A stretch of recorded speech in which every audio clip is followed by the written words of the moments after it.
মাত্র তো আমি ঘোষণা করেছি আমি ডায়মন্ড হারবারে দাঁড়াতে ইচ্ছে প্রকাশ করেছি। দল যদি অনুমোদন দেয় তাহলে আমি ডায়মন্ড হারবারে কন্টেস্ট করব। ইতিমধ্যেই কালীঘাট কাঁপতে শুরু করেছে।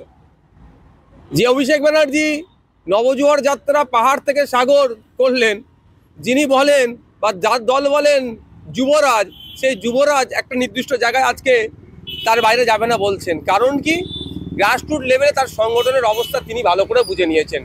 যেভাবে তোলাবাজি করেছে অভিষেক বাবুকে সামনে রেখে, যেভাবে সিন্ডিকেট রাজ করেছে, যেভাবে গার্মেন্ট শিল্পীদের যারা সাথে যুক্ত তাদের সাথে প্রতারণা হয়েছে, যেভাবে গ্রামের মধ্যেও সিন্ডিকেট ঢুকিয়ে দিয়েছে, ডায়মন্ড হারবার লোকসভার মানুষ তাকে ভোট দেবে না বুঝে গিয়েছে। সেই জন্য এখন থেকে সে বেডিং পত্র গুছিয়ে রাখছে নওশাদ সিদ্দিকীর বিরোধিতা, মানে নওশাদ সিদ্দিকী ডায়মন্ড হারবারে দাঁড়াবে বলেছে বলে।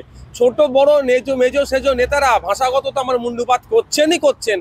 জানি না আগামী দিনে কি হবে। তবে একটা কথা আমি যেটুকু বুঝতে পারছি, মমতা ব্যানার্জি স্পেশাল মিটিং ডেকে যাকে বাইরে বার করতে পারছেন না মিটিং এর জন্য, খবর পেলাম সে শেষ পর্যন্ত কোথায় দাঁড়াবে আমার আমি এখনো ভেবে উঠতে পারছি না।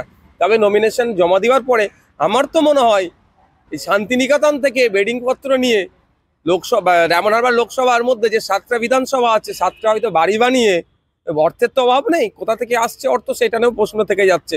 কলকাতা হাইকোর্টের বিচারপতিও সম্পত্তি সম্পর্কে নিয়ে প্রশ্ন তুলেছেন। তো 7টা হয়তো বাড়ি বানিয়ে ওখানেই থেকে যাবে। তবে ওখানে থাকুক আর না থাকুক, ডায়মন্ড হারবার লোকসভার মানুষ ডিসাইড করে নিয়েছে অভিষেক ব্যানার্জি মহাশয়কে পরাজিত করে কালীঘাটে পাঠাবে আর আমাকে জিতিয়ে লোকসভার মধ্যে পাঠাবে।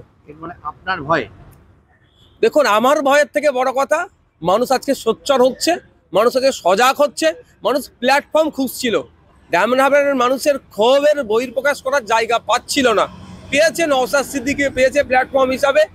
সেখানকার মানুষ ক্ষোভের বহিঃপ্রকাশ করবে, সেটা ভালো করে মমতা ব্যানার্জির দলের এখন দলীয়ভাবে যারা কাজ করছেন গ্রাসরুট লেভেল এবং সরকারের যারা ডিআইবি আইবি আছেন তাদের মাধ্যমে নিশ্চিতভাবে খবর পেয়ে গেছে যে অভিষেক ব্যানার্জির পরাজয় একদম নিশ্চিত।